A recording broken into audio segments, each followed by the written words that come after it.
चैत्र नवरात्रि के 9 दिनों में देवी दुर्गा के 9 अलग अलग रूपों की पूजा की जाती है। घट स्थापना के साथ ही नवरात्रि के पहले दिन मां शैलपुत्री और दूसरे दिन मां ब्रह्मचारिणी और तीसरे दिन मां चंद्रघंटा की पूजा की गई। अब नवरात्रि के चौथे दिन शनिवार को मां दुर्गा की तीसरी शक्ति मां कुष्मांडा की पूजा की गई। नवरात्रि में चौथे दिन देवी को कुष्मांडा के रूप में पूजा जाता है। अपनी मंद हल्की हंसी के द्वारा अखंड यानी ब्रह्मांड को उत्पन्न करने के कारण इस देवी को कुष्मांडा नाम से अभिहित किया गया है।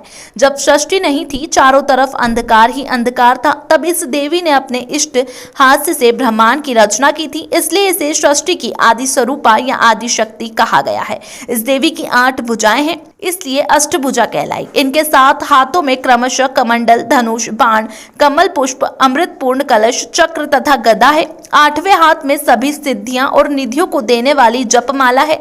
इस देवी का वाहन सिंह है और इन्हें कुम्हड़े की बलि प्रिय है। संस्कृति में कुम्हड़े को कुष्मांड कहते हैं, इसलिए इस देवी को कुष्मांडा भी कहते हैं। इस देवी का वास सूर्यमंडल के भीतर लोक में है। सूर्य लोक में रहने की शक्ति क्षमता केवल इन्हीं में है, इसलिए इनके शरीर की कांति और प्रभा सूर्य की भांति ही देदीप्यमान है। इनके ही तेज से 10 दिशाएं आलोकित है। ब्रह्मांड के सभी वस्तुओं और प्राणियों में इन्हीं का तेज व्याप्त है। अचंचल और पवित्र मन में नवरात्रि के चौथे दिन इस देवी की पूजा आराधना करना चाहिए।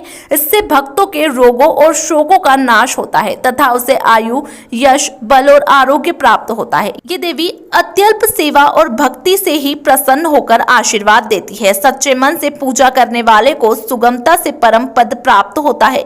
विधि विधान से पूजा करने पर भक्त को कम समय में ही कृपा का सूक्ष्म भाव अनुभव होने लगता है। ये देवी आदियों व्याधियों में मुक्त करती है और उसे सुख, समृद्धि और उन्नति प्रदान करती है। अंततः इस देवी की उपासना में भक्तों को सदैव तत्पर रहना चाहिए।